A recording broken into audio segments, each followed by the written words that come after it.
আজ শেয়ার করছি ঘরোয়া অমলেট স্যান্ডউইচের রেসিপি। প্রথমেই ব্রেডগুলোকে দুপাশে হালকা করে সেঁকে রেখে দেব। এবার একটা বাটির মধ্যে ডিম ভেঙে নিয়ে তার মধ্যে লবণ, লঙ্কা কুচি, পেঁয়াজ কুচি দিয়ে ভালো মতন ফেটিয়ে নেব। ডিমটা ভালো মতন ফেটিয়ে একটা ফ্রাইং প্যানে অল্প তেল গরম হতে দেব।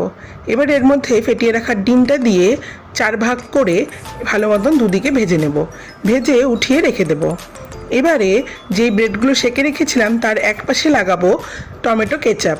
কেচাপটাকে ভালো মতন ছড়িয়ে ডিমগুলোকে দিয়ে দেবো এর মধ্যে। এবার এর মধ্যে দিয়ে দেবো শসা, তার উপরে পেঁয়াজ দিয়ে আরেকবার দিয়ে দেবো ডিমের অমলেটগুলো।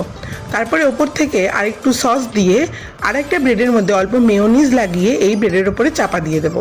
ব্যাস, তারপরে ওপর থেকে একটু বাটার লাগিয়ে প্যানে দুদিকে সেঁকে নিলেই আমাদের অমলেট স্যান্ডউইচ তৈরি। ভিডিওটি পছন্দ হলে লাইক, কমেন্ট ও শেয়ার করো। চ্যানেলটি অবশ্যই সাবস্ক্রাইব করো। Thank you.